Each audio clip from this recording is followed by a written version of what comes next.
The morning sun filtered through the blinds, casting long golden streaks across the floor of our bedroom. I rolled over, stretching, and saw the calendar by the nightstand. January 15th, Lila's birthday. My wife always made a big deal out of birthdays, hers especially, and I'd planned something special this year. 10 years of marriage had taught me that nothing mattered more to her than attention and extravagance. "Happy birthday, babe," I murmured, leaning over to kiss her cheek. Lila stirred, her auburn curls spilling across the pillow, and gave me a sleepy smile. "Thanks, Erin. What's my surprise this year?" she teased, her green eyes twinkling with mischief. "You'll see," I replied with a grin. "Just be ready by 6 tonight. I've got the whole evening planned." She squealed, sitting up in bed. "You spoil me. Only because you're worth it," I said, though there was a heaviness in my chest that I couldn't quite shake. Lately, our marriage felt more like a stage play, all rehearsed smiles and lines delivered with just the right inflection. I wondered if she felt it too, or if she was too preoccupied to notice. I left her to enjoy her morning routine and headed to the kitchen to whip up her favorite breakfast, cinnamon pancakes with fresh fruit. As I poured coffee, the faint hum of her phone buzzing on the counter caught my attention. The screen lit up with a name I hadn't seen before. Dan. My stomach twisted. I wasn't the snooping type, but something about that name set off alarm bells. Lila was always on her phone lately, texting late into the night, turning the screen away whenever I glanced over. I brushed the thought aside. It was her birthday. I wouldn't let paranoia ruin it. By mid-morning, the house was abuzz with preparations. Balloons and streamers adorned the dining room, and the catering staff was setting up in the backyard. I had invited close friends and family, including my best friend Caleb. He and I had been inseparable since college, and I thought it would be nice for him to help celebrate. Lila came down the stairs, radiant in a deep green dress that hugged her curves. She caught me staring and smirked. "You like?" "Always," I said, my voice catching in my throat. Something about her felt different, but I couldn't put my finger on it. The party kicked off smoothly. Guests arrived, laughter filled the air, and Lila basked in the attention. Caleb arrived late, as usual, but with his trademark charm that made everyone forgive him instantly. He embraced Lila tightly, holding her just a beat longer than necessary. I watched from a distance, a subtle unease bubbling within me. As the evening wore on, I noticed Caleb and Lila slipping into hushed conversations. They laughed together, their heads close, their body language intimate in a way that sent prickles of doubt coursing through my mind. I tried to ignore it, focusing instead on entertaining the other guests. By the time the party ended and the last of the guests left, Lila was positively glowing. "That was amazing, Erin," she said, kissing me lightly on the lips. "Thank you." I smiled, hiding my doubts behind a mask of contentment. "Anything for you." As I cleaned up the remnants of the party, I couldn't shake the feeling that something was off. It wasn't just the lingering looks between Lila and Caleb, or the way she seemed more attentive to him than to me. It was the sense that, somehow, I was on the outside looking in on my own life. That night, as I lay in bed beside her, my mind raced with unanswered questions. Who was Dan? Why had Caleb seemed unusually close to her tonight? And why, on her birthday, did I feel more like an afterthought than the man she'd promised to love forever? I resolved to let it go. But deep down, I knew this wasn't the end, it was just the beginning. The next morning, the house was eerily quiet. Sunlight crept through the blinds, spilling onto the remnants of the celebration still littering the living room, half-empty wine glasses, crumpled napkins, and a faint smell of vanilla from the extinguished candles. I stood at the kitchen counter, nursing my coffee, the bitter liquid doing little to chase away the unease that had lingered since last night. Lila appeared in the doorway, her auburn hair tousled from sleep. She looked stunning even in a worn-out tee and yoga pants, the glow of the previous night still evident in her features. She gave me a lazy smile and walked over, wrapping her arms around me. "Morning, handsome." "Morning," I replied, kissing her forehead. "How was your night?" She tilted her head, a hint of confusion crossing her face. It was great, Aaron. You saw me. I had an amazing time. Why? No reason, I said, forcing a smile. Just making conversation. Her gaze lingered on me for a moment, searching for something. Then, as if deciding it wasn't worth probing, she shrugged and turned to the fridge. I'm starving. Is there any of that chocolate mousse left? I nodded toward the foil-covered dishes on the counter. Help yourself. It was a hit. Lila hummed in appreciation as she plated the dessert, but my mind was elsewhere. Caleb's name hung heavy in my thoughts, his laughter from last night replaying in my head. He and Lila had shared too many private jokes, stolen glances I couldn't unsee. It wasn't jealousy, not yet. It was doubt, subtle but insistent. By the time the day settled into its routine, Lila had retreated to her home office for work. I wandered into the garage under the pretense of organizing tools, though my thoughts were far from power drills and socket wrenches. I couldn't shake the scene from the night before, the way Caleb's hand had brushed her arm, the way she'd laughed a little too loudly at his jokes. I felt foolish even thinking about it. Caleb was my best friend. Lila was my wife. They were two of the people I trusted most in the world. But then there was her phone. The memory of the unknown name, Dan, flashed in my mind. It gnawed at me, a quiet itch I couldn't ignore. I hadn't touched her phone last night, convincing myself I wasn't that kind of husband. But now, alone in the garage, I wondered if there was harm in just checking. No. I shook my head, dropping a wrench onto the workbench with a loud clatter. This wasn't me. I wasn't paranoid or controlling. I'd built this marriage on trust, hadn't I? Still, the questions lingered, growing roots in my mind. By mid-afternoon, I decided to go for a run. The crisp air and steady rhythm of my feet pounding against the pavement helped to clear my head. As I looped through the neighborhood, I let my thoughts drift to simpler times, when Lila and I had first met. We'd been inseparable in the early days, bound by a passion that felt larger than life. I remembered our impromptu road trips, lazy Sunday mornings, and the way she used to look at me like I was the only person in the world. That had changed. When, exactly, I couldn't pinpoint, but the weight of it settled on me now like an iron chain. By the time I returned home, my legs were burning, and I was drenched in sweat. Lila was in the living room, sitting cross-legged on the couch with her laptop. She looked up when I walked in, her lips curving into a smile. Feel better? Yeah, I said, grabbing a towel to wipe my face. What about you? Get a lot done? Sort of, she replied, closing her laptop. I've been thinking about taking a trip. Just for a weekend. Something for myself, you know? Alarm bells rang in my head. A trip? Where to? I don't know yet. Maybe the mountains. I just need a break from everything, work, the house, you get it, right? Her voice was casual, but I caught the slight hesitation in her tone. My instincts were screaming at me now, but I forced myself to nod. Sure. Everyone needs a little downtime. When were you thinking? Not sure. Maybe next weekend? She shrugged, brushing it off like it was no big deal. I'll figure it out. That evening, Caleb called.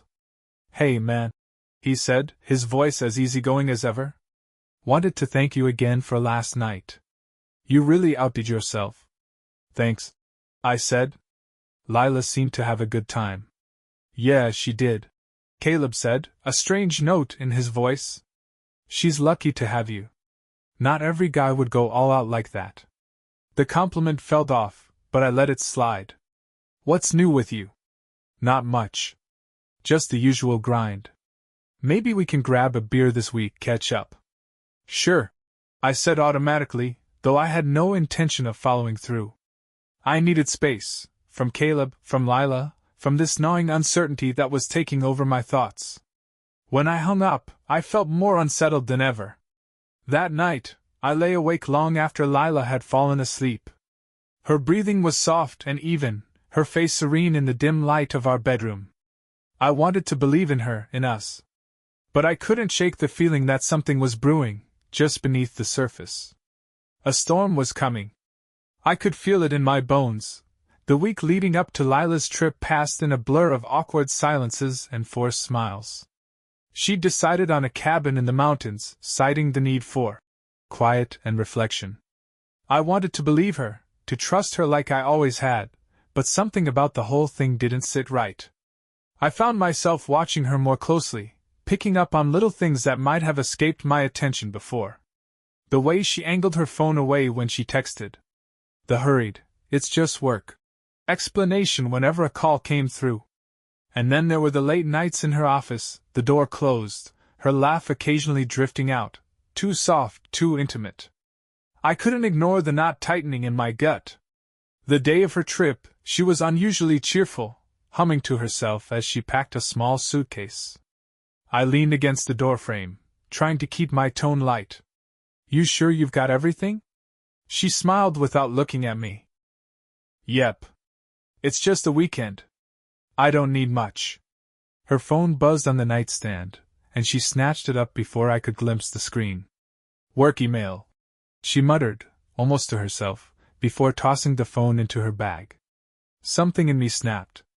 I couldn't take the ambiguity anymore. "Lila," I said, my voice sharper than I intended. "Are you sure this is just about needing a break?"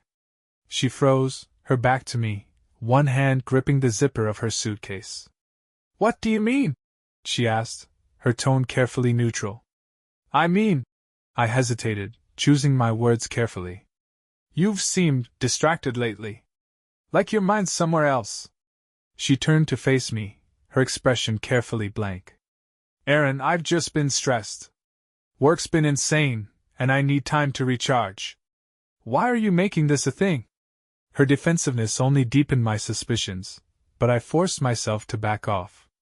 "I'm not," I said, raising my hands in mock surrender. "I just wanted to make sure we're good." "We're fine," she said, her voice softening. She stepped closer, her arms sliding around my waist. "I love you, you know that, right?" Her words were warm, but they felt hollow, as though she was saying them to convince herself as much as me. I kissed her forehead, trying to push the doubts aside. "I love you too." Lila left around noon, kissing me goodbye with a smile that didn't quite reach her eyes. I watched from the doorway as she drove off, a strange mix of relief and dread settling over me.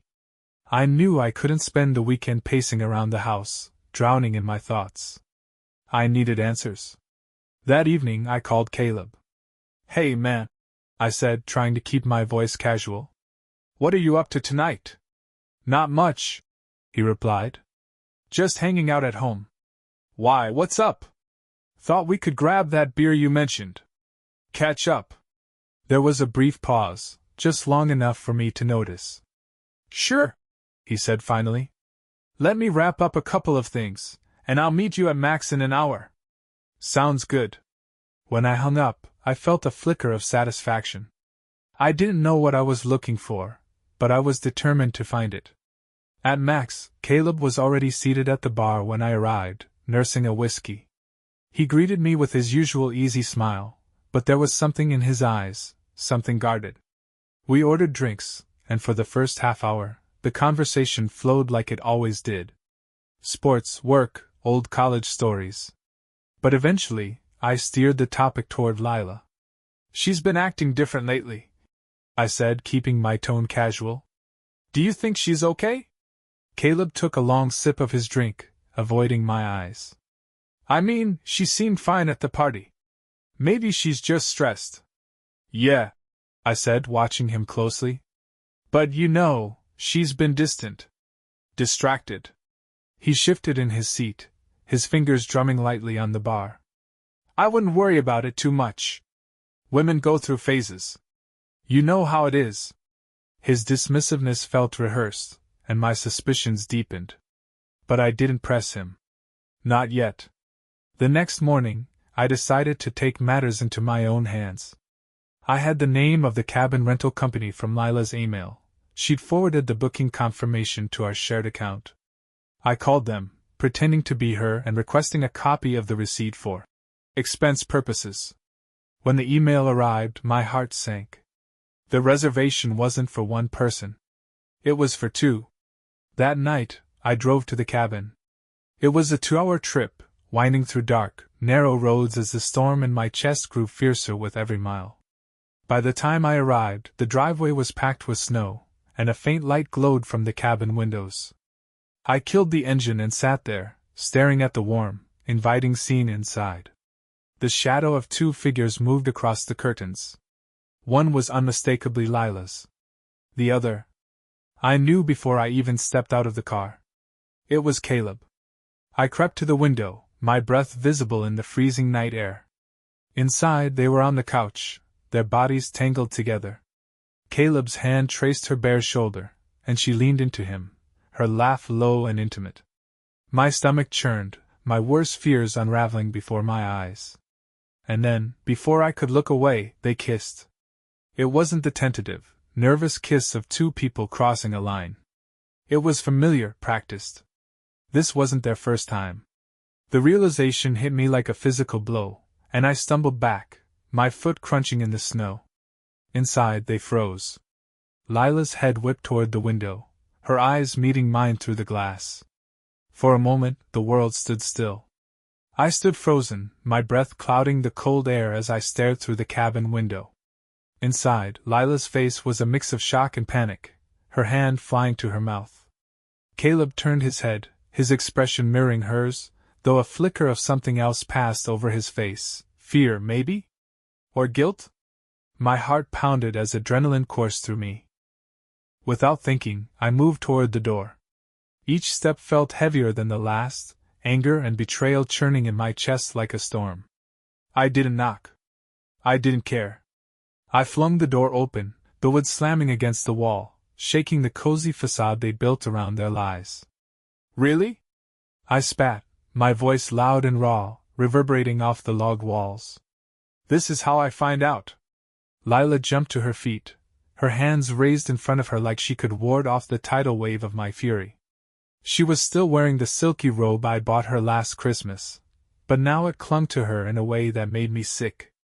Aaron, wait, it's not what you think. She started, but I cut her off.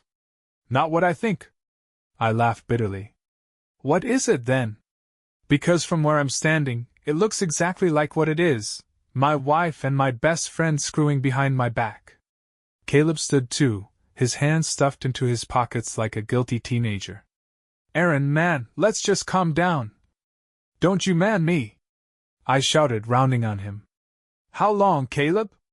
How long has this been going on? His mouth opened, then closed, his face pale. He glanced at Lila, like he was waiting for her to take the lead. Coward. Lila took a step toward me, her voice trembling. It wasn't supposed to be like this. I didn't mean for you to find out this way. Find out what? I asked, my voice dropping to a dangerous calm. That you're a liar? A cheat? That you've been screwing my best friend while I've been breaking my back trying to give you the life you wanted? Tears welled in her eyes, but I felt nothing. No sympathy. No pain. Just a numb rage that consumed every other feeling. I didn't want to hurt you, she said softly. Didn't want to hurt me? I repeated, incredulous. So what's this? A happy little accident? She flinched, and for a moment, the mask she wore cracked. But before I could say more, Caleb stepped forward, his tone defensive. Look, Aaron, I know this is bad, but... You don't get to talk, I snapped, jabbing a finger in his direction. You're supposed to be my best friend. My brother. And this is how you repay me? He looked away, shame darkening his features. I wanted to hit him. I wanted to make him feel even a fraction of the pain clawing at my chest. But I knew it wouldn't fix anything. It wouldn't erase the betrayal. Lila tried again, her voice trembling. Aaron, I know I've made mistakes. But maybe this can be a wake-up call. For us. I stared at her, incredulous. A wake-up call? You think this is some kind of relationship advice seminar? You've been sneaking around with him in our house, Lila. On your birthday, no less. She paled at that, her facade cracking further. I didn't. Save it. I cut her off. I don't care anymore. I don't care why or how or what excuses you've got. You and Caleb deserve each other. Caleb shifted uncomfortably. Aaron, come on. Don't say that. Don't you dare act like the victim here. I snapped. You think I didn't see this coming? The little laughs, the stolen glances? You were so obvious. I just didn't want to believe it.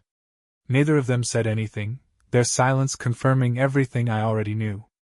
I shook my head, the weight of the moment pressing down on me. I can't believe I let either of you into my life. I turned on my heel and headed for the door, every nerve in my body screaming for release. I couldn't stay there another second. Behind me, Lila called my name, her voice desperate, but I didn't look back. I slammed the door shut and stalked to my car, the cold biting at my skin. My hands trembled as I gripped the steering wheel, the rage threatening to boil over. For a long moment, I just sat there, my chest heaving, my mind racing. Then, slowly, I started the car. The drive home was a blur, my thoughts a cacophony of rage, sadness, and betrayal. I thought about the years I'd poured into my marriage, the sacrifices I'd made, the trust I'd given so freely. I thought about Caleb, how he'd been there through everything, how I trusted him like family. And now, it was all ashes. When I finally pulled into the driveway, the house loomed before me, dark and silent. I sat in the car for a long time, staring at the life I thought I'd built. The life I'd been so sure of. I had no idea what came next. But I knew one thing for certain. Nothing would ever be the same again. The house felt like a tomb when I stepped inside. The silence was suffocating, punctuated only by the faint hum of the refrigerator. I dropped my keys on the counter and stood there, staring blankly at the space that had once felt like home. Now, it was just a collection of walls and memories I no longer trusted. I poured myself a glass of whiskey, the amber liquid trembling slightly in my hand. I downed it in one go, the burn in my throat a welcome distraction from the searing pain in my chest. I didn't know how long I stood there, staring into nothing, but when I finally moved, my legs felt heavy, like I was wading through molasses. The living room was a mess from Lila's birthday party, half-empty glasses, discarded decorations, and the faint scent of her favorite vanilla candles. It was as if the room was mocking me, reminding me of the life we'd pretended to have. I sat on the couch, gripping the empty whiskey glass like a lifeline. My mind raced, replaying the scene at the cabin. Her robe, Caleb's hands on her, the casual intimacy between them. It wasn't just physical, they were comfortable together, practiced. This wasn't a fling. It had been going on for a long time. I wanted to smash something, to scream until my throat was raw. But instead I just sat there, the numbness spreading through me like a disease. The next morning, I woke on the couch, my neck stiff and my head pounding. The sunlight streaming through the windows felt too bright, too invasive. My phone buzzed on the coffee table, the screen lighting up with Lila's name. I stared at it, the ringing cutting through the quiet. When it finally stopped, a voicemail notification appeared. I hesitated for a moment before pressing play. "Aaron, it's me," her voice said, shaky but determined. "I know you're angry, God, I know, but we need to talk. Please. Just call me back. I'll come home, and we can figure this out. I'm sorry." Sorry. The word felt hollow, meaningless.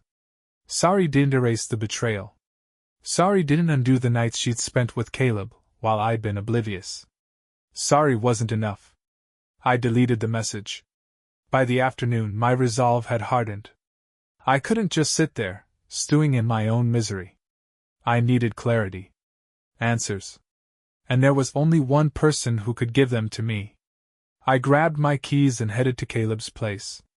He opened the door after the second knock, his face pale and drawn. "Aaron," he said, his voice hesitant. Shut up," I snapped, pushing past him into his living room. The place was neat, as always, but now it felt sterile, like every corner of it was part of the lie. "You owe me an explanation." He closed the door and turned to face me, his shoulders slumped. "I know," he said quietly. "And I'll tell you whatever you want to know." I crossed my arms, glaring at him. How long has this been going on? Caleb hesitated, running a hand through his hair. About 6 months.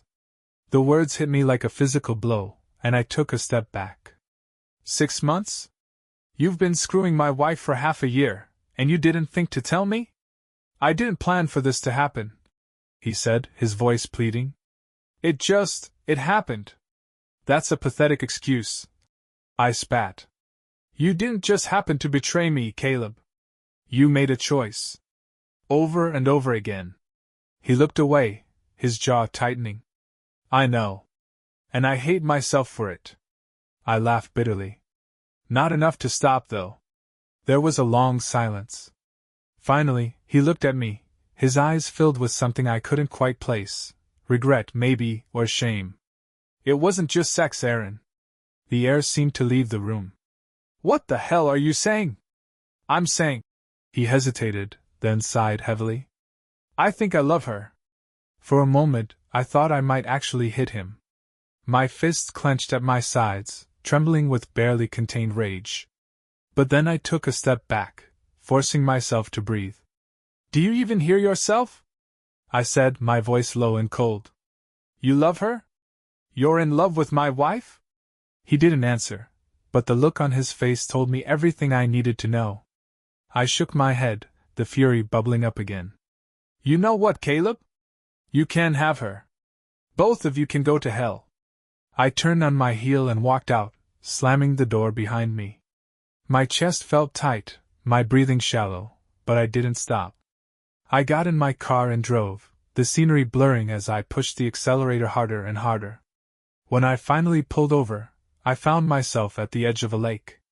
The water was calm, the surface reflecting the orange and pink hues of the setting sun.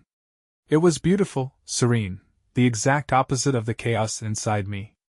I stepped out of the car and stood by the water, my hands in my pockets. The cool breeze carried the faint scent of pine, and for the first time in days, I felt a flicker of something I hadn't expected. Freedom. The life I'd built was gone, shattered by betrayal. But maybe that wasn't the end. Maybe it was the beginning of something new. Something better. As I stood there, staring out at the horizon, I made a silent promise to myself. I'd rebuild. Without her. Without them. And this time, I'd make damn sure no one could tear it down. I spent hours by the lake, watching the sun dip below the horizon. The cool night air seeped into my skin, but I didn't move. For the first time in days, the swirling chaos in my mind began to settle, replaced by a sharp clarity. I couldn't wallow in this mess any longer. I needed to take control of my life again. By the time I drove back home, the anger was still there, simmering beneath the surface, but it was no longer aimless. It had a purpose now. A direction. The first thing I did the next morning was call my lawyer. Jeff, I need to talk to you. It's about Lila, I said, gripping my coffee mug so tightly my knuckles turned white. Jeff Harrington had been a close friend of my father's and had handled our family's legal matters for years. He was the kind of guy who never minced words, and that's exactly what I needed. Come by my office at 10, he said. Bring whatever you have. Texts, emails, anything that might be relevant. Thanks, Jeff. When I hung up, I felt a small sense of relief. It wasn't much, but it was a step forward. A step toward reclaiming my life.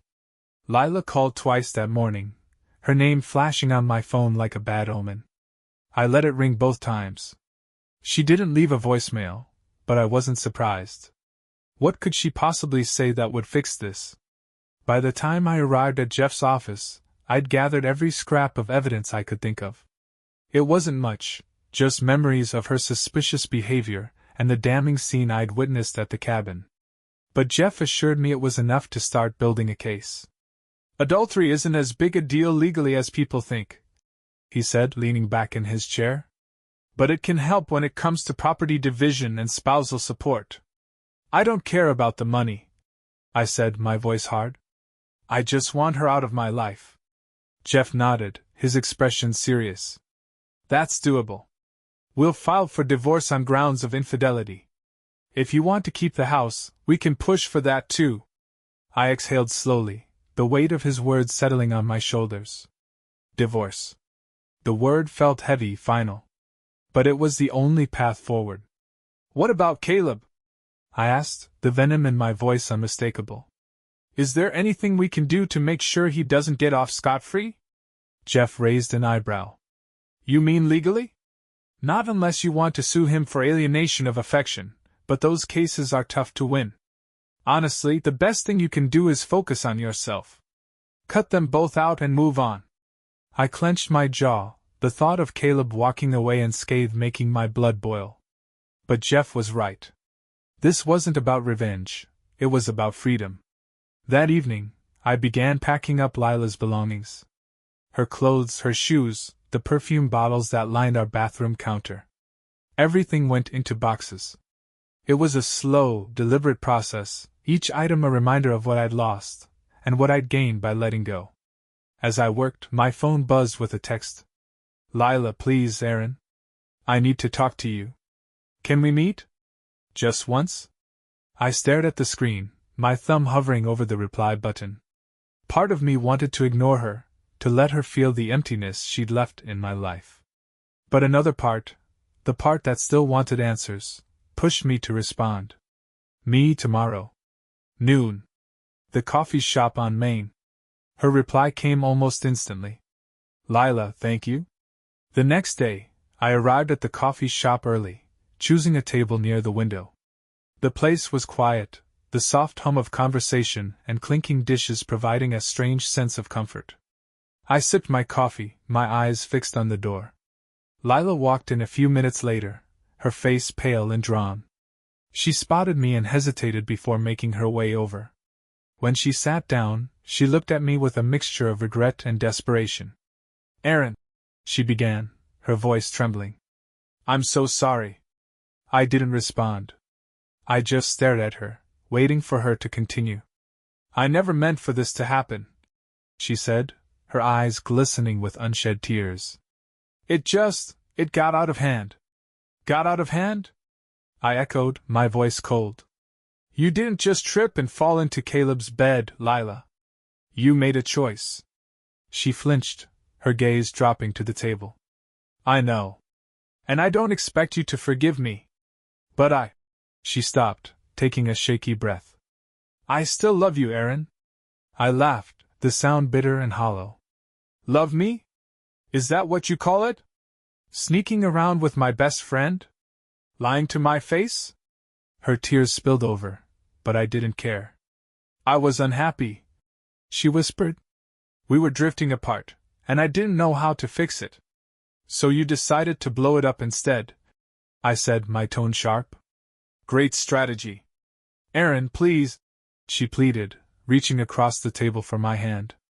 I pulled away, and the hurt in her eyes almost made me falter. Almost. I'm filing for divorce, I said, cutting through whatever argument she was about to make. This is over, Lila. Her face crumpled, and for a moment I thought she might argue. But then she nodded, her shoulders slumping in defeat. I understand, she said quietly. We sat there in silence, the weight of everything unspoken pressing down on us. Finally I stood, tossing a few bills onto the table. Goodbye, Lila, I said, my voice firm. I hope he was worth it. I walked out without looking back. Walking out of the coffee shop left me with an odd mix of emotions, relief, anger, and a tinge of sorrow. The finality of it all was starting to settle in. This chapter of my life, the one I had built with Lila, was officially over. I drove back home, my mind swirling with fragmented thoughts. I replayed the conversation, her hollow apologies and excuses echoing in my head.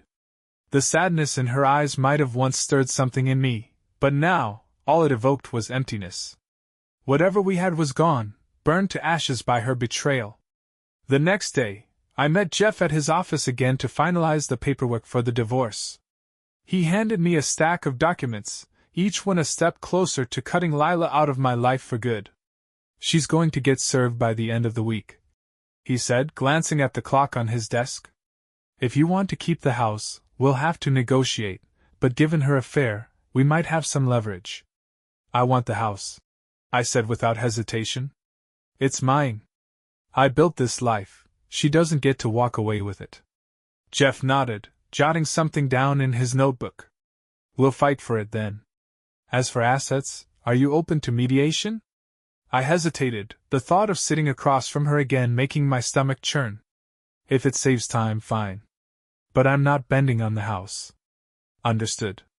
He gave me a small, reassuring smile. You're doing the right thing, Aaron. It'll get easier. Trust me. I didn't respond. I wasn't sure I believed him.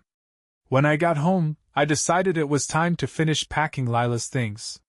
The boxes I'd started earlier were still stacked in the corner of the living room, and looking at them filled me with a grim determination. I didn't want her presence lingering in my life any longer than necessary. As I worked, I came across a photo album tucked away in the back of a closet. It was from our early years, filled with pictures of vacations, birthdays, and quiet moments at home. I flipped through the pages, each image a painful reminder of what I'd lost, or maybe what I'd never truly had. One photo caught my attention, the two of us on our wedding day. Lila's smile was radiant, her eyes bright with happiness. I looked at myself in the picture, grinning like a fool, completely unaware of the future that lay ahead. Without thinking, I ripped the photo out of the album and tore it in half. Then I tore it again. And again. The pieces fluttered to the floor like confetti, a symbol of the life I was leaving behind. That evening, Caleb called. I stared at his name on the screen, my finger hovering over the decline button. Part of me wanted to block him, to erase him from my life as easily as I could swipe his call away. But another part of me, a darker, angrier part, wanted to hear what he had to say. I answered. What do you want? I said, my voice cold. There was a pause on the other end. Then, Aaron, I know I'm the last person you want to hear from, but I need to explain. No, you don't, I interrupted. You've done enough. Please, he said, his voice desperate. Just give me 5 minutes. That's all I'm asking. I clenched my jaw, debating whether to hang up. Against my better judgment, I sighed and said, Fine. 5 minutes. I screwed up. He began, his words tumbling out in a rush. I know that doesn't even begin to cover it, but I need you to know how sorry I am. What I did, what we did, it was wrong. I betrayed you, and I'll never forgive myself for that. You're right, I said flatly. It doesn't begin to cover it. There was another pause, and I could hear him exhale shakily. I know you'll never forgive me, and I don't expect you to. But I need you to know. I never meant to hurt you. I laughed bitterly. That's funny, Caleb, because from where I'm standing, it looks like you went out of your way to do exactly that. Aaron. No, I snapped. You don't get to play the victim here. You knew what you were doing. You knew what it would do to me, and you did it anyway. So spare me the apologies. The silence on the other end was deafening. Finally, he said, I deserve that. I hope one day you'll find it in yourself to move on. I already have. I said, my voice like ice. And you're not part of it. I hung up before he could respond. That night I sat on the back porch with a beer in hand, staring up at the stars. The crisp air was heavy with the scent of pine, and the faint chirping of crickets filled the silence. For the first time in weeks, I felt a strange sense of calm. I'd lost a lot. My marriage, my best friend, and the life I thought I knew. But sitting there under the vast, open sky, I realized something important. I hadn't lost myself. Lila and Caleb had taken enough from me. They didn't get to take my future too. I finished my beer and stood, a quiet resolve settling over me. Tomorrow, I'd start rebuilding. On my terms. The days that followed felt like the start of something new, though the wounds were still fresh. With the divorce papers filed and Lila officially served, the next phase of my life was finally beginning. It wasn't easy. There were moments where the weight of everything threatened to crush me. But for the first time in weeks, I felt a sliver of control. One of the first things I did was rearrange the house. The kitchen table, the living room furniture, even the photos on the walls, I moved it all. It was a small gesture, but it helped to reclaim the space as mine.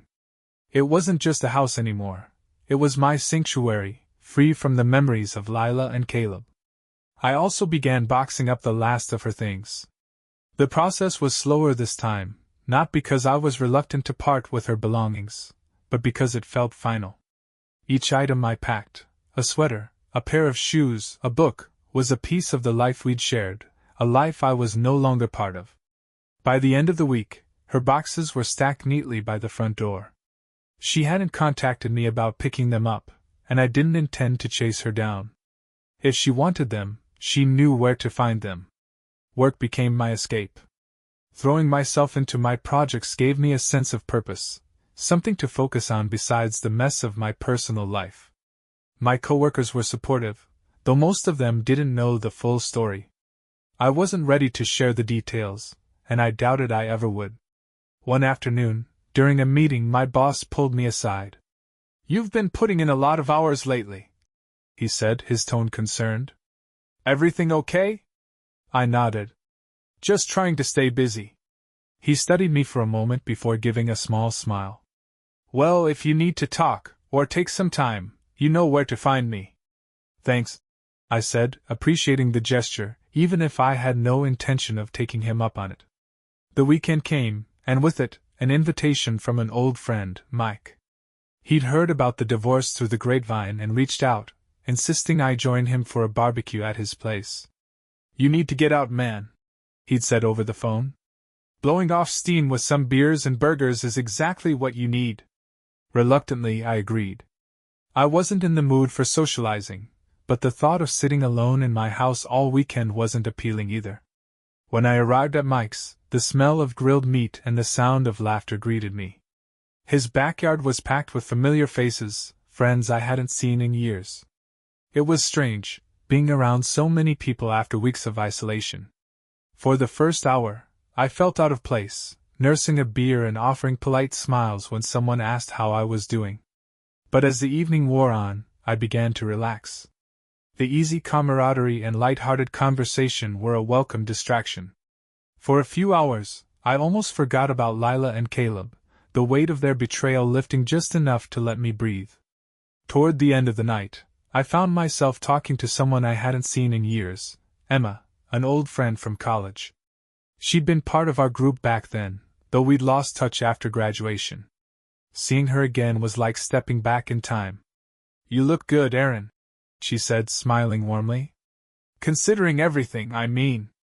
I raised an eyebrow. "So you've heard?" "Mike told me," she admitted, her expression softening. "I'm sorry. You didn't deserve that." "Thanks," I said, surprised by how much her words meant. "It's been a lot." She nodded, sipping her drink. "If anyone can get through it, it's you." We talked for a while, catching up on the years we'd missed. She told me about her job as a graphic designer, her move back to town, and her recent breakup with a guy she'd been seeing for 2 years. There was something easy about talking to her, a familiarity that felt like coming home. By the time I left, I felt lighter than I had in weeks. The next morning, I woke up to a text from Emma. "Emma, it was great seeing you last night. Let's not wait another decade to catch up." I smiled, typing back a quick response. "Me agreed. Coffee sometime?" Her reply came almost instantly. Emma named the time and place. For the first time in a long while, I felt something I hadn't expected: hope. The next few weeks passed in a blur of work, therapy sessions, and tentative steps toward building a new life. I started running again, something I hadn't done in years.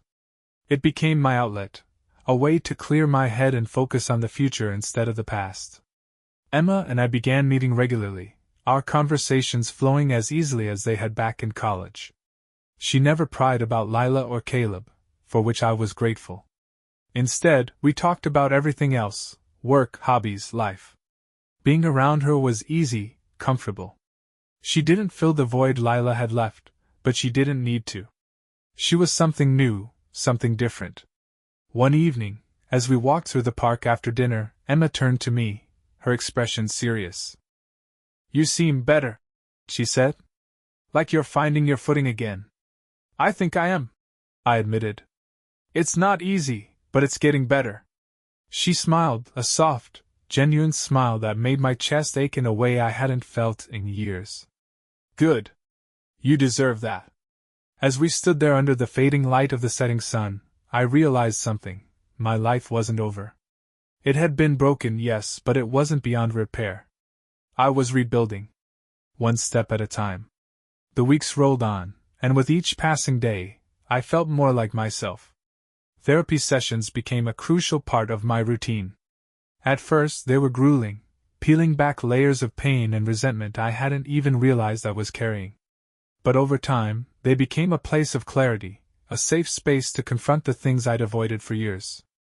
Lila and Caleb's betrayal had been devastating, but it wasn't the only crack in my foundation. Therapy forced me to examine myself, my choices, and the ways I'd let my career and complacency chip away at my marriage long before the affair.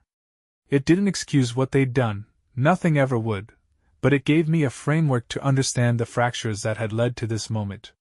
One evening, as I was reviewing some paperwork for work, my phone buzzed on the counter. A text from Jeff. Jeff, Lila's lawyer has responded. She's willing to mediate but wants the car and half the savings. No claim on the house. I exhaled deeply, relief washing over me. The house had been my non-negotiable. Everything else?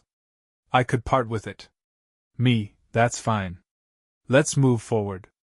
I set the phone down and leaned back in my chair, staring at the ceiling. This was it, the endgame. Soon, Lila would be a chapter in my life I could close for good. A few days later, I met Emma for coffee at a quiet little spot downtown. She was waiting at a corner table when I arrived, her warm smile greeting me like sunlight cutting through a cloudy day. You're early, I said, sliding into the seat across from her. I had a deadline today and figured I'd reward myself with coffee, she said, holding up her mug. We talked about her latest design project, a branding overhaul for a local nonprofit. I listened intently, genuinely fascinated by the passion she brought to her work. It was a sharp contrast to Lila, whose complaints about her career had been a constant refrain in our marriage. At one point, Emma tilted her head, studying me. You're smiling a lot more these days, she said. I shrugged, sipping my coffee. Life feels lighter, I guess. Like I'm finally moving forward. I'm glad to hear that, she said softly, her eyes holding mine for a moment longer than usual. There was something unspoken between us, an energy that had been building since that night at Mike's barbecue. I wasn't ready to name it, not yet, but I wasn't afraid of it either. Back at home that evening, I found myself sorting through the last of the paperwork for the divorce. As I flipped through the stack, I came across a folder labeled Memories. Inside were photos, letters, and little mementos from my life with Lila. A concert ticket from our first date. A napkin with her lipstick imprint from a bar we visited on a whim. A photo of us in front of the house the day we closed on it, grinning like idiots. For a moment, I considered throwing it all away. But something stopped me. I sat on the floor, sifting through the items one by one. Each piece told a story of a love that had been real, even if it hadn't lasted. It hurt, but it also reminded me of who I'd been before all of this, before the lies, the betrayal, the anger. In the end, I sealed the folder and tucked it into the back of a drawer. It wasn't about holding on, it was about remembering. The day Lila came to collect her things was overcast, the sky heavy with clouds. She texted me that morning to let me know she'd be by around noon. I spent the hours leading up to her arrival pacing the house, unsure how I'd feel seeing her again. When the doorbell rang, I took a deep breath before answering. Lila stood there, dressed simply in jeans and a sweater, her hair pulled back in a loose ponytail. She looked tired, older somehow. For a moment, I saw a flash of the woman I'd fallen in love with all those years ago. But it was fleeting, overshadowed by the weight of everything that had happened. "Hi," she said, her voice quiet. "Hi," I replied, stepping aside to let her in. The boxes were stacked neatly by the door, and she began moving them out to her car without a word. I offered to help, but she shook her head. "I've got it," When the last box was loaded, she turned to me, hesitating. Aaron, I want you to know I'm sorry. For everything. I nodded, unsure what to say.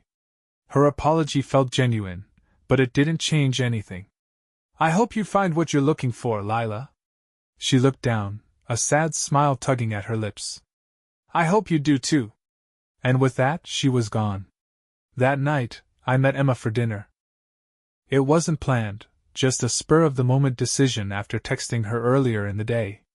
We ended up at a small Italian restaurant, the kind of place where the owner greets you at the door and the wine flows freely. The conversation was easy, our laughter filling the quiet corners of the room. At one point, Emma reached across the table, her hand brushing mine. You're doing better than you think, Aaron, she said, her voice steady and warm. Am I? I asked, raising an eyebrow. You are, she said, smiling. You're stronger than you give yourself credit for. Her words settled over me like a blanket, comforting and steady. For the first time in a long while, I believed them. As we walked out into the crisp night air, I realized something. I was finally starting to see a future beyond the ruins of my past. And it looked brighter than I'd ever imagined. The weeks after Lila took her things felt like stepping into uncharted territory. The house was quieter, but not in the oppressive way it had been before. Now the silence felt like a blank canvas, a chance to rebuild, repaint, and reshape the life I wanted. I spent my free time working on small projects around the house. The living room got a fresh coat of paint, and I replaced the old light fixtures in the kitchen with sleek, modern ones. Each improvement felt symbolic, a piece of the old life stripped away and replaced with something new. Emma had become a constant presence in my life. At first, it was casual, coffee dates, impromptu dinners, or long walks in the park. But slowly, our connection deepened. There was something about her that felt effortless, like I didn't have to try so hard to be anything other than myself. One evening, we sat on my back porch, watching the stars. She sipped her wine, her legs curled up beneath her, while I leaned back in my chair, the cool night air brushing against my skin. This is nice, she said, breaking the comfortable silence. It is, I agreed, glancing at her. It feels simple. She smiled, turning to me. Simple's good, Aaron. Complicated didn't exactly work out for you. I laughed, the sound genuine. Fair point. We sat there for a while longer, talking about everything and nothing. When she left that night, I stood by the door and watched her walk to her car, a small smile playing on my lips. For the first time in years, I felt like I was heading somewhere worth going. The mediation with Lila came and went without much fanfare. She agreed to the terms Jeff had outlined, and within a week, the papers were signed. Congratulations, Jeff said as he handed me the final documents. You're officially a free man. The words felt strange, almost surreal. Free. I hadn't realized how much weight I'd been carrying until it was lifted. I thanked Jeff and left his office, stepping into the crisp autumn air. The city buzzed around me, alive with motion and energy. For the first time in months, I felt like I could breathe again. Emma and I grew closer with each passing week. One evening, she invited me over to her place for dinner. Her apartment was cozy and eclectic, filled with artwork she'd collected over the years and shelves lined with books. Nice place, I said, taking it all in. Thanks, she said, handing me a glass of wine. It's a work in progress, but it's home. The evening was warm and intimate. We cooked together, bumping elbows in her tiny kitchen, laughing as I almost dropped the pan of roasted vegetables. After dinner, we sat on her couch, the room lit only by the soft glow of a floor lamp. She leaned into me, her head resting on my shoulder, and I felt a sense of peace I hadn't known in years. You okay? She asked after a while, her voice soft. I am, I said, surprising myself with the truth in my words. When she tilted her head up to look at me, I kissed her. It wasn't rushed or desperate, it was slow, deliberate, filled with the promise of something real. The holidays arrived, bringing with them a mix of nostalgia and hope. Lila had reached out once, sending a polite text wishing me well. I'd responded with equal politeness, and that was that. Emma and I spent Thanksgiving together, and for Christmas, we decided to host a small dinner at my house. Mike and a few old friends came, filling the space with laughter and warmth. After everyone left, Emma and I sat by the fireplace, her hand in mine. "This feels good," I said, the words coming slowly. "It does," she agreed, her eyes soft as they met mine. "You deserve good, Aaron." So did she. As the new year rolled in, I stood on my back porch once more, staring out at the stars. The crisp winter air was sharp against my skin, but it felt invigorating. Emma stepped out, wrapping a blanket around her shoulders. She slipped her hand into mine, her presence grounding me. "What are you thinking about?" she asked. "The future," I said simply. She smiled, resting her head against my shoulder. "I think it's going to be a good one." And for the first time in what felt like forever, I believed her. The new year came with a sense of possibility, a blank slate I hadn't felt in ages. With the divorce finalized and Lila's chapter firmly behind me, I could focus on the life ahead. Emma had quickly become an integral part of that life, her presence a calming counterbalance to the storm I'd weathered. We spent more time together, slowly merging our routines. It wasn't anything dramatic, just simple moments that began to weave our lives into a shared tapestry. Early morning runs, lazy afternoons at the park, and quiet evenings spent cooking or watching old movies. For the first time in years, life felt peaceful. At work, I threw myself into a new project that demanded creativity and precision, a community center renovation for a neighborhood struggling to regain its footing. The work felt meaningful, giving me a sense of purpose beyond my personal struggles. "Looks like you're in your element again," Mike said one afternoon when he stopped by the site. "Feels good," I admitted, glancing at the blueprints spread out on the table. "This kind of work reminds me why I started in the first place." Mike grinned. "And here I thought you just liked bossing people around. Don't get used to it." I shot back with a laugh.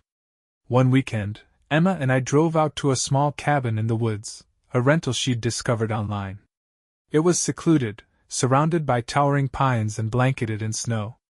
The world outside was quiet, the kind of stillness that made you feel like you were the only two people on Earth. We spent the first day hiking through the woods, our breaths visible in the crisp air. That evening, we sat by the fire, wrapped in a shared blanket, sipping hot cocoa. "You've come a long way," Emma said, her voice thoughtful as she stared into the flames. "So have you," I replied, brushing a strand of hair from her face. She smiled, her eyes softening. "I think we both needed this." I nodded, pulling her closer.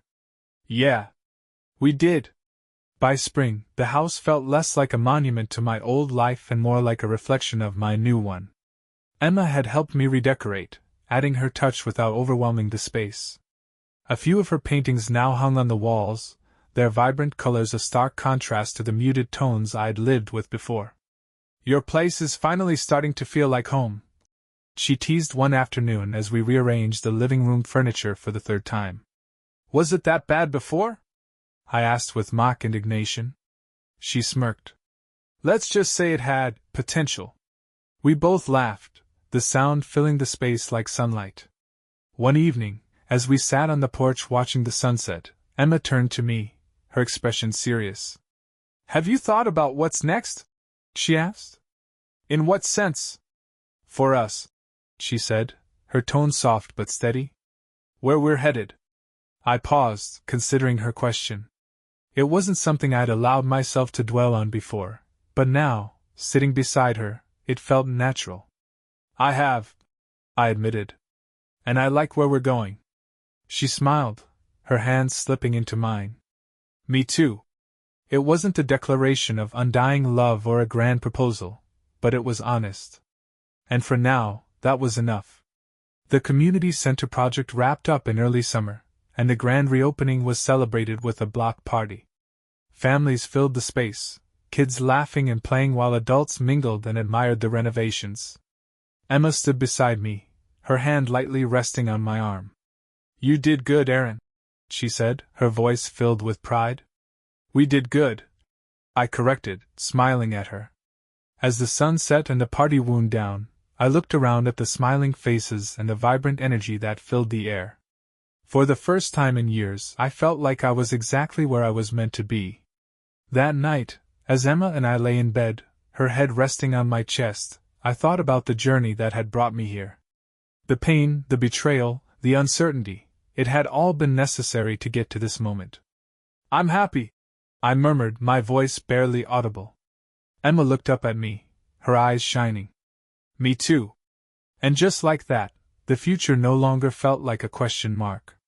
It felt like a promise. The summer was a season of transformation. Not just for me, but for everything around me.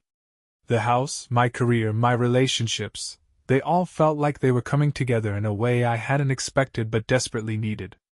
Emma and I had settled into a rhythm that felt easy and natural. She wasn't just a part of my life now. She was woven into it, seamlessly filling the spaces I hadn't realized were empty. One weekend, she suggested we tackle the garden in the backyard. "I think it's time this place had some life again," she said, her hands on her hips as she surveyed the overgrown bushes and patchy lawn. I laughed, shaking my head.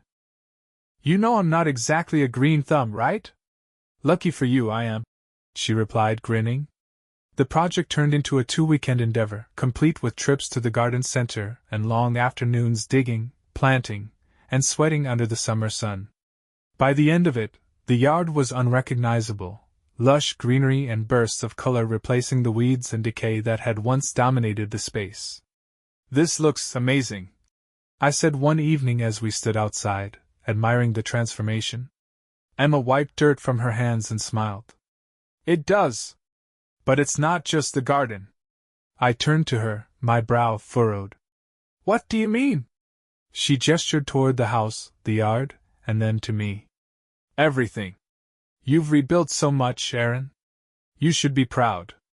I didn't know what to say, so I just pulled her into a hug, holding her close as the sun dipped below the horizon. Work continued to thrive, and so did my sense of purpose. After the success of the community center project, my company began receiving inquiries for similar work, renovations that served a greater good. It was a shift I welcomed, a chance to contribute something meaningful to the world. One afternoon, as I wrapped up a meeting, my phone buzzed with a text from Emma. "Emma, dinner at my place tonight?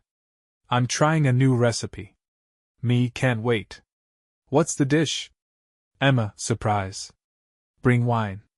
I smiled, feeling a warmth spread through me. It was such a small thing, but it reminded me how far I'd come from the days of dreading my phone lighting up with Lila's name. Dinner at Emma's that night was perfect. The surprise turned out to be a seafood risotto, paired with a crisp white wine I'd picked up on the way. "You outdid yourself," I said, savoring another bite. "Thank you," she said, beaming. "I like spoiling you." After dinner, we moved to her couch, the conversation turning to the future. "Have you thought about taking a vacation?" she asked, her head resting on my shoulder. "Not really," I admitted. "It's been a long time since I've had the chance." "Well, maybe it's time to change that," she said, sitting up. "I've been dying to go to the coast. We could rent a little place by the beach, spend a week relaxing." The idea sounded incredible. "I'd like that," I said, smiling at her. She grinned. "Good. Leave it to me, I'll make the arrangements." The trip was set for late August, and as the date approached, I found myself genuinely excited for the first time in what felt like forever. It wasn't just the idea of getting away, it was the idea of going with Emma. When we finally arrived, the beach house was everything I'd hoped for. Nestled on a quiet stretch of sand, it offered stunning ocean views and the kind of tranquility I hadn't realized I needed. We spent the days lounging on the beach, exploring the small coastal town, and enjoying the kind of carefree moments that had been absent from my life for so long. One evening, as the sun set over the water, Emma and I sat on the deck, a bottle of wine between us. She was quiet, her gaze fixed on the horizon, and I could tell she was lost in thought. "What's on your mind?" I asked, brushing a strand of hair from her face. She turned to me, her eyes searching mine. "This," she said softly. "Us." I never expected to find this, not after everything. Neither did I admitted. But I'm glad I did. Her lips curved into a smile, and she leaned in, her kiss soft and lingering. By the time we returned home, something had shifted. The connection between us felt deeper, stronger, like the foundation of something permanent had finally been laid. It wasn't perfect. There were still moments of doubt, flashes of the pain I'd endured. But with Emma, those moments felt smaller, easier to bear. She wasn't just someone who had helped me heal. She was someone I wanted to build a life with. One evening, as we sat on the couch, I reached for her hand. Emma, I began, my voice steady. I don't know where this is going, but I know I want it to keep going. Her eyes softened, and she smiled. Me too, Aaron. It wasn't a grand declaration or a proposal, but it was honest. And for now, that was more than enough. The summer was a season of transformation. Not just for me, but for everything around me. The house, my career, my relationships, they all felt like they were coming together in a way I hadn't expected but desperately needed. Emma and I had settled into a rhythm that felt easy and natural. She wasn't just a part of my life now. She was woven into it, seamlessly filling the spaces I hadn't realized were empty. One weekend, she suggested we tackle the garden in the backyard. I think it's time this place had some life again, she said, her hands on her hips as she surveyed the overgrown bushes and patchy lawn. I laughed, shaking my head. You know I'm not exactly a green thumb, right? Lucky for you I am, she replied, grinning. The project turned into a 2-weekend endeavor, complete with trips to the garden center and long afternoons digging, planting, and sweating under the summer sun. By the end of it, the yard was unrecognizable, lush greenery and bursts of color replacing the weeds and decay that had once dominated the space. This looks amazing, I said one evening as we stood outside, admiring the transformation. Emma wiped dirt from her hands and smiled. It does. But it's not just the garden. I turned to her, my brow furrowed. What do you mean? She gestured toward the house, the yard, and then to me. Everything. You've rebuilt so much, Aaron. You should be proud. I didn't know what to say, so I just pulled her into a hug, holding her close as the sun dipped below the horizon. Work continued to thrive, and so did my sense of purpose. After the success of the community center project, my company began receiving inquiries for similar work, renovations that served a greater good. It was a shift I welcomed, a chance to contribute something meaningful to the world. One afternoon, as I wrapped up a meeting, my phone buzzed with a text from Emma. Emma, dinner at my place tonight? I'm trying a new recipe. Me, can't wait. What's the dish? Emma, surprise. Bring wine. I smiled, feeling a warmth spread through me. It was such a small thing, but it reminded me how far I'd come from the days of dreading my phone lighting up with Lila's name. Dinner at Emma's that night was perfect. The surprise turned out to be a seafood risotto, paired with a crisp white wine I'd picked up on the way. You outdid yourself, I said, savoring another bite. Thank you, she said, beaming. I like spoiling you. After dinner, we moved to her couch, the conversation turning to the future. Have you thought about taking a vacation? She asked, her head resting on my shoulder. Not really, I admitted. It's been a long time since I've had the chance. Well, maybe it's time to change that, she said, sitting up. I've been dying to go to the coast. We could rent a little place by the beach, spend a week relaxing. The idea sounded incredible. I'd like that, I said, smiling at her. She grinned. Good. Leave it to me, I'll make the arrangements. The trip was set for late August, and as the date approached, I found myself genuinely excited for the first time in what felt like forever. It wasn't just the idea of getting away, it was the idea of going with Emma. When we finally arrived, the beach house was everything I'd hoped for. Nestled on a quiet stretch of sand, it offered stunning ocean views and the kind of tranquility I hadn't realized I needed. We spent the days lounging on the beach, exploring the small coastal town, and enjoying the kind of carefree moments that had been absent from my life for so long. One evening, as the sun set over the water, Emma and I sat on the deck, a bottle of wine between us. She was quiet, her gaze fixed on the horizon, and I could tell she was lost in thought. "What's on your mind?" I asked, brushing a strand of hair from her face. She turned to me, her eyes searching mine. "This," she said softly. "Us. I never expected to find this, not after everything." "Neither did I admitted. "But I'm glad I did." Her lips curved into a smile, and she leaned in, her kiss soft and lingering.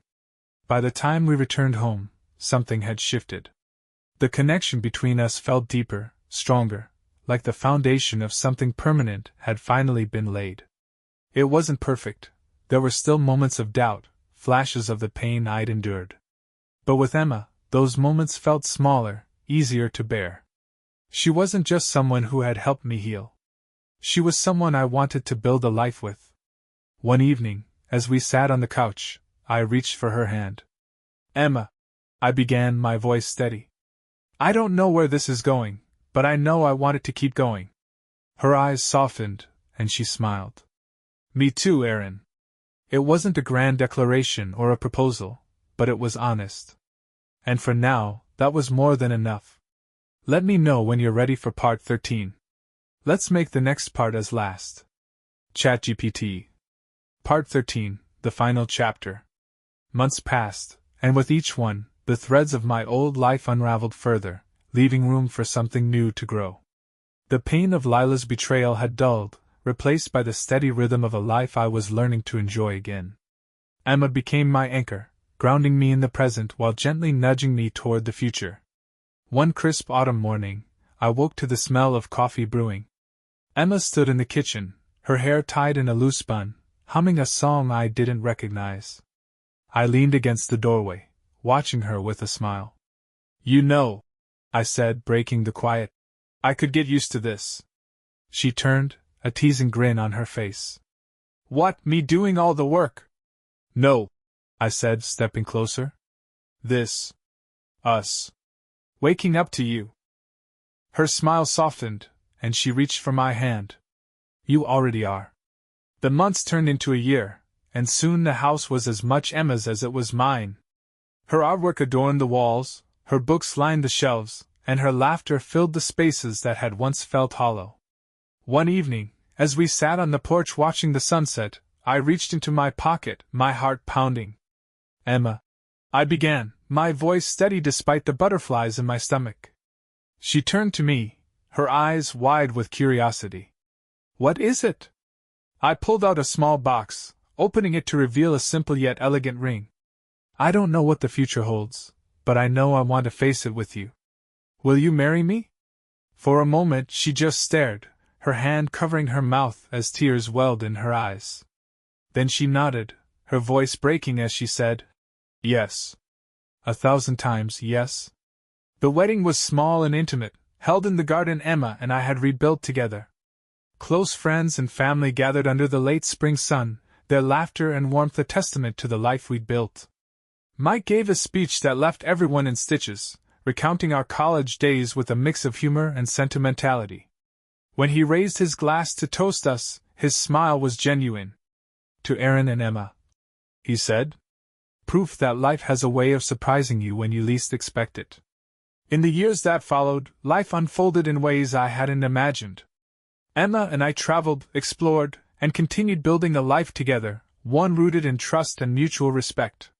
We worked on projects that mattered, both at work and at home. The community center became a hub of activity, and we took pride in seeing the positive impact it had on the neighborhood. But it was the quieter moments I cherished most. Sitting on the porch at dusk, her hand in mine. Sunday mornings spent reading the paper over coffee. The way she looked at me like I was her world, and the way I knew she was mine. Looking back, I realized that Lila's betrayal, as painful as it had been, was the catalyst for something greater. It had forced me to confront the cracks in my life and rebuild on a foundation stronger than before. Emma wasn't just a second chance. She was proof that life could be beautiful again, even after the storm. As we sat together one evening, watching the stars from the same porch where I'd once felt so lost, I turned to her and said, "Thank you?" "For what?" she asked, her brow furrowing. "For showing me that the best is still ahead of us," I said, smiling. She leaned her head on my shoulder, her voice soft as she replied, "It always has been." And in that moment I knew she was right.